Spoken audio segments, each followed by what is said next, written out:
Hello friends, नमस्कार। मैं दिनेश शर्मा आज आपको कामुक योग के बारे में बताना चाहता हूँ कि ज्योतिष में कामुक योग क्या होता है।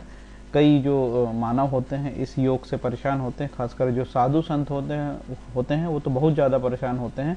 और हिंदुस्तान सनातन धर्म में अपनी काम वासनाओं को संतुष्ट कंट्रोल करने के लिए कई साधु जो है बड़े परेशान होते हैं और शायद हिमालय में भी जाते हैं कि काम वासना यदि कम हो जाएगी तो उसको जो है अध्यात्म की प्राप्ति होगी और आप उसका निर्धारित जो लक्ष्य है उसकी प्राप्ति होगी।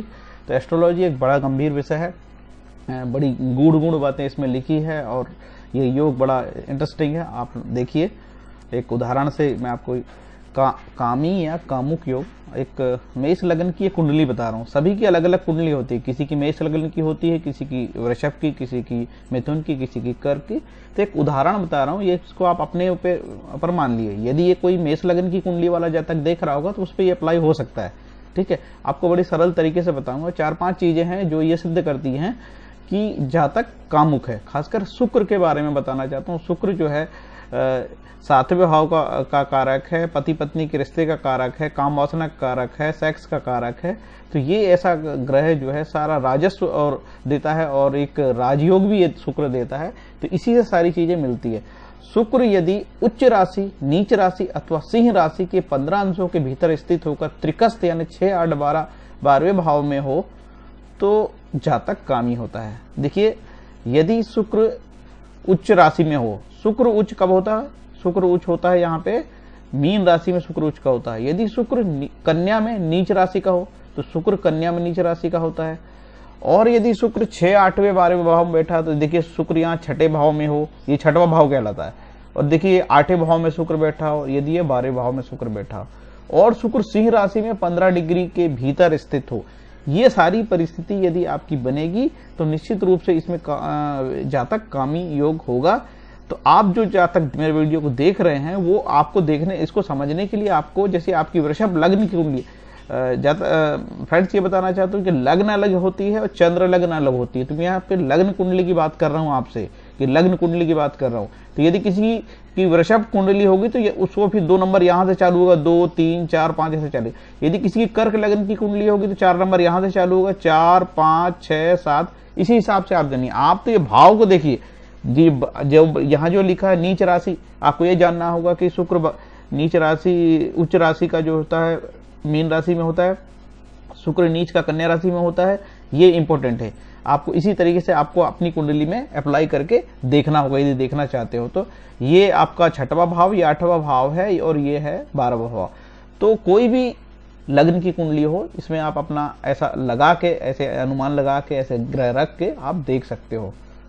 नेक्स्ट, शुक्र अपने नवमांश राशि में स्थित हो। एक नवमांश कुंडली होती है, कुंडली राशि के 9 भाग होते हैं। वो नवमांश राशि में शुक्र जिस राशि में बैठा होता हो, शुक्र अपने नवमांश राशि में स्थित हो।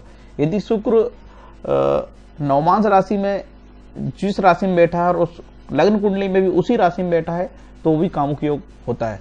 शुक्र पाप ग्रहों से देखा जाता हो, मान के चलिए यहाँ पे शुक्र बैठा है और यहाँ से मंगल या शनि ग्रह देख रहा है। ठीक है, शनि की दृष्टि पड़ रही है तो ये माना जाता है कि शुक्र के ऊपर मंगल की या शनि महाराज की या नीच के ग्रह की, हो सकता है गुरु महाराज की भी दृष्टि पड़ सकती हो।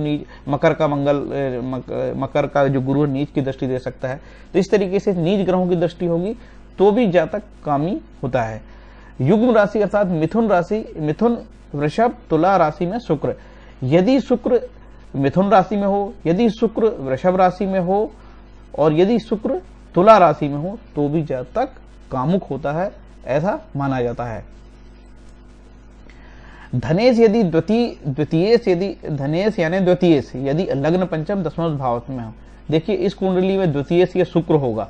ये शुक्र यदि पंचम में बैठा हो, 10म में बैठा हो और यदि पंचम या 10म भाव में हो तो भी माना जाता है कि जो है जातक कामुक होगा। द्वितीयेश, ये द्वितीयेश यदि यहाँ पे पंचम भाव में बैठ जाए और 10वें भाव में बैठ जाए तो भी माना जाता है कि जातक कामुक होगा। 7म भाव में शुक्र स्थित हो, यदि 7म भाव में शुक्र स्थित हो तो भी ये माना जाता है कि जातक कामुक होगा। अब अगला चरण देखते हैं। किसी भी भाव में शुक्र और मंगल की युति हो अथवा गुरु शत्रु भाव में यानी 6वें भाव में हो तो जातक काम इच्छा में प्रबल होता है। देखिए ये 12 जो भाव है, हो सकता है कहीं पे भी शुक्र मंगल के साथ बैठा हो, कहीं पे भी, इसमें बैठा हो 3 नंबर में, 4 नंबर में, 5 नंबर में, 6 में, 7 में, 8 में, 9 में, 10 में, 11 बार, कहीं पे भी यदि शुक्र और मंगल होगा साथ में, हो सकता है आपकी नवमांश कुंडली में भी शुक्र और मंगल साथ में होगा, तो ये असर आपको देखने को मिलेगा। जहां तक निश्चित रूप से कामुक होगा, काम उत्तेजना से प्रभावित होगा और वो काम वासना को लेके परेशान होगा।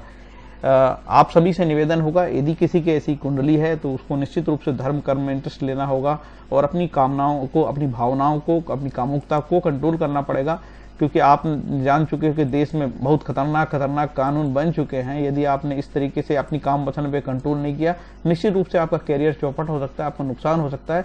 इसके लिए आपको ईश्वरीय आध्यात्म में रुचि लेनी पड़ेगी, ईश्वर में मन लगाना पड़ेगा, तो आपकी काम वासनाएं जो है निश्चित रूप से कम होगी। फ्रेंड्स, ये वीडियो आपको कैसा लगा? यदि आपको ये वीडियो अच्छा लगा होगा तो मेरे वीडियो को लाइक करिए और सब्सक्राइब करें, जिससे कि मैं और आगे भी इस तरीके के वीडियो बना के आपको प्रस्तुत कर सकूं। Thank you.